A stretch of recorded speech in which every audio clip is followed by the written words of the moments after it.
All right, welcome everyone to today's Explainer. I am absolutely thrilled you're joining us because we are going on a really fascinating deep dive into one of the most famous and honestly infamous social hierarchies in human history, the medieval European feudal system. We're going to break down exactly how it started, how it ticked, and most importantly, how it completely tore itself apart. So, think about this for a second. How does a system that ruled Europe for 500 years just collapse? It's a pretty compelling mystery, right? We are talking about an incredibly entrenched socioeconomic structure. This was a way of life that dictated the existence of literally every single person on the continent for half a millennium. Now, this wasn't some overnight collapse. It was a slow, inevitable, structural decay. So what forces were strong enough to shatter that massive foundation? Well, that's exactly the cause and effect narrative we are unpacking today. Okay, let's dive into this. Here is our structural roadmap for today's historical deconstruction. 1. Defining feudalism. 2. The social pyramid. 3. The power shift. 4. Causes of the decline. And 5. The ultimate collapse. Part 1. Defining European feudalism and the currency of land. Just to anchor us in time here, we're looking at an era stretching from the 9th century AD straight through to the 14th century AD.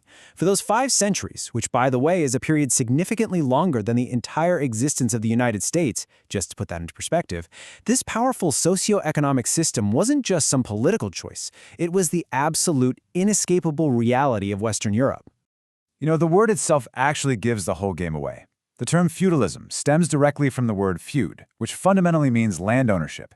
Back in a time way before central banking or stock markets, land was the ultimate currency. If you had land, you had power. If you didn't, you were entirely subservient to whoever did. So at its core, feudalism was a contractual bond between a lord, the guy who owned the land, and his vassals. Moving right along to Section 2, the social hierarchy pyramid, a strict top-down structure. If you look at the historical Indian Varna system, which strictly divided society into 4 main tiers, Brahmins, Kshatriyas, Vaishyas, and Shudras, European feudalism was incredibly similar in its absolute rigidity. It shared that exact hallmark feature of strict historical hierarchies. It divided its population into 4 inescapable tiers.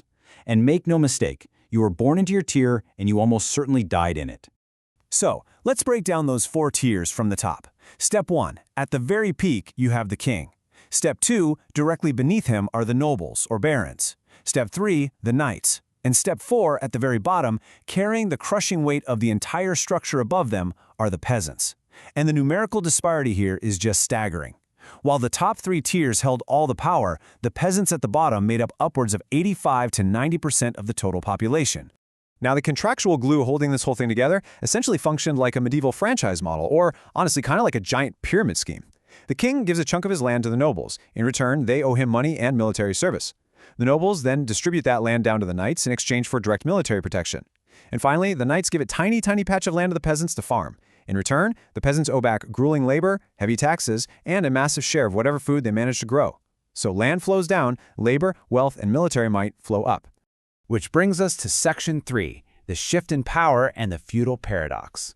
Because as brilliant as this system probably seemed to the kings who set it up, it contained a fatal flaw. The crucial point here is decentralization. By chopping up his kingdom and giving away massive tracts of land to the nobles in exchange for armies, the king was essentially giving away his own central authority. He transferred his power directly into the hands of local rulers. And this created a massive, glaring paradox. Sure, theoretical power belonged to the king. He wore the fancy crown, he technically owned the country on paper. But actual power, that shifted entirely to the nobles. Because the nobles were the ones who actually controlled the knights, the armies, and the land itself on a day-to-day basis. The king became completely dependent on his own subjects. If the nobles decided to team up and turn against him, the king was entirely vulnerable. Make no mistake, the nobles were the true rulers here. All right, Section 4, Causes of the Decline, the 3 pillars that broke the system down. Now, the decline wasn't caused by just one single event. It was more like a perfect storm of 3 distinct factors. First, we have a political shift, where kings started building their own independent armies. Second, a religious drain, specifically the Crusades wiping out the nobles' wealth. And third, an economical shift, with the sudden rise of merchants and maritime trade. These are the powerful forces that finally turned the tide of history. Let's look at each one. Let's start with the political shift. By the 14th century, kings finally figured out a loophole to their paradox, and it came down to technology. The introduction of gunpowder and new weapons like the longbow suddenly made those heavily armored noble knights completely obsolete on the battlefield. Kings realized they could just use central funds to hire their own independent professional armies. They no longer had to go begging the nobles for knights. This instantly broke their dependence on local rulers and snapped that centralized power right back to the crown. And this brilliantly illustrates our second point, the religious drain. These massive religious wars, the Crusades, were incredibly expensive to participate in. To fund their armies and travel, nobles literally had to sell off or mortgage their vast lands. Now remember what we said earlier, land was power. By selling their land, they were essentially bankrupting themselves. They lost their wealth, they lost their authority, and naturally, all that immense power flowed right back into the waiting hands of the king. Then, hitting them while they were down, comes the economic change. With the discovery and expansion of new maritime sea routes, global trade just exploded. Suddenly, the economy wasn't just about farming dirt anymore, it was about highly lucrative global goods like spices and silk. This completely circumvented the traditional land-based economy and created super wealthy merchant cities like Venice. And the kings? They smartly allied themselves directly with these incredibly rich merchants, which completely sidelined those increasingly impoverished nobles. Finally, Section 5, the ultimate collapse. It crumbled from the bottom.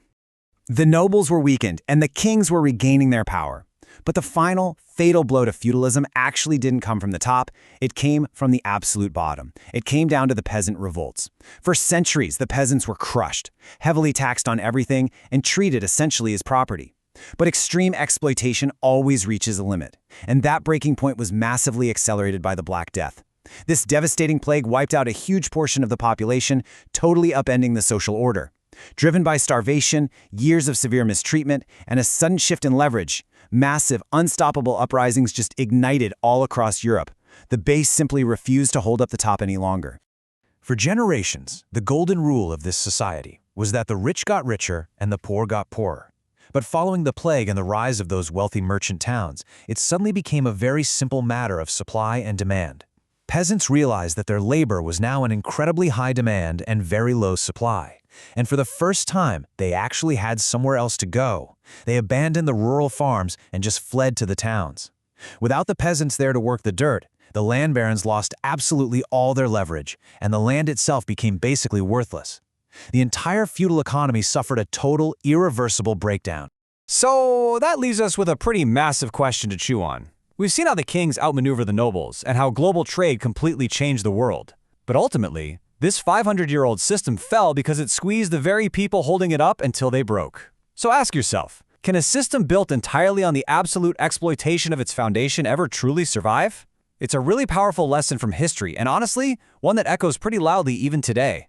Thank you so much for joining me on this explainer, and keep questioning the structures around you.